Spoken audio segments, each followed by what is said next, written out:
Hello, আশা করি সবাই ভালো আছেন। আজকে কথা বলবো 'ও রোমিও' সিনেমা নিয়ে, যেখানে প্রধান চরিত্রে অভিনয় করেছেন শহীদ কাপুর, তৃপ্তি ডিমরি এবং অবিনাশ তিওয়ারি।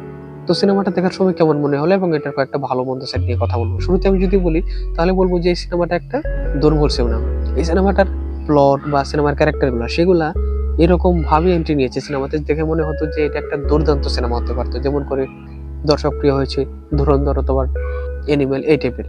কিন্তু এই সিনেমাটা যেরকম ক্যারেক্টার গুলা তৈরি করা হয়েছিল সেই হিসেবে তারা উপস্থাপন করতে পারেনি বলে এটা আমার কাছে মনে হলো যে একটা দুর্বল সিনেমা। তো এই জন্য সেগুলো মনে হলো, সেটার কয়েকটা ভালো মন্দ সাইড আমি আপনাদের সাথে শেয়ার করবো। শুরুতে আমি যদি বলি এটার প্লটটা, এটা প্লট হচ্ছে যে তৃপ্তি ডিমরি কিছু কারণে তার প্রেমিকাকে হারিয়েছেন, যে মার্ডারের মূলত শিকার হয়েছে, এবং সেটার পিছনে বেশ কিছু মানুষের হাত রয়েছে। একজন উকিলের রয়েছে, একজন পুলিশের রয়েছে, এবং এখানে একজন powerful character, Jalal character play করেছে অবিনাশ তিওয়ারি, তার হাত রয়েছে। এখন তৃপ্তি ডিমরি তাদেরকে মারবে এবং সেই ভিলেন ক্যারেক্টার, জালাল ক্যারেক্টার যেটা করেছে অবিনাশ তিওয়ারি, তাকে গিয়ে শেষ পর্যন্ত মারবে। তো সিনেমাটা এটা কিভাবে সেই ক্যারেক্টারগুলা সে কাজগুলা করে এটার উপরে বেশ করে তৈরি করেছে সিনেমা। একটা দুর্দান্ত গল্প তৈরি হতে পারে এরকম একটা প্লট এটা, এবং সেটার জন্য ক্যারেক্টারগুলো যেগুলো রয়েছে এর মধ্যে তৃপ্তি ডিমরি মূলত ক্যারেক্টারগুলো কন্ট্রোল করে, এবং এছাড়া শহীদ কাপুর, নানা পাটেকর বা তামান্না রয়েছে, সেটাকে তারা কাহিনী নিয়ন্ত্রণ করে না, তবে গল্পকে এগিয়ে নিয়ে যায়। আর এটার ভিজুয়াল বা মিউজিক সেগুলো ভালো।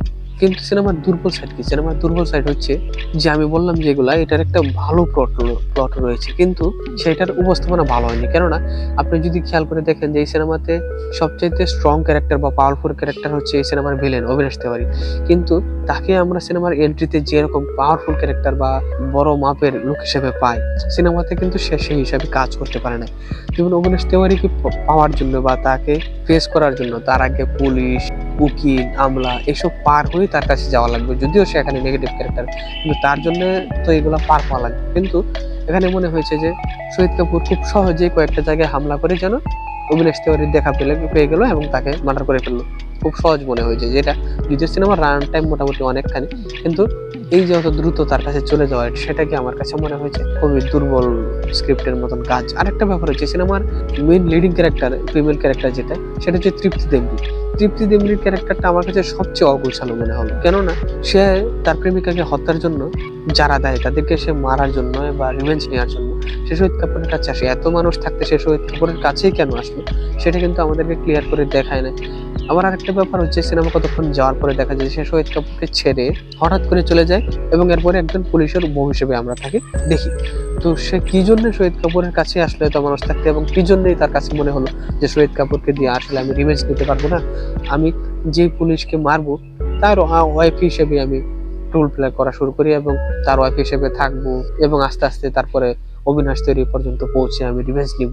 সেটা সে কি জন্য মনে করলো, এগুলার কিন্তু কোনো লজিক বা কোনো স্ট্রং আমাদেরকে কারণ দেখাতে পারেনি, যে কারণে মনে হলো যে যেসব স্ট্রং ক্যারেক্টার বা লিডিং ক্যারেক্টার রয়েছে সেইগুলাই পরিচালক গুছিয়ে আমাদেরকে উপস্থাপনা করতে পারে না, যে কারণে একটা ভালো গল্প উপস্থাপনা হতে পারতো।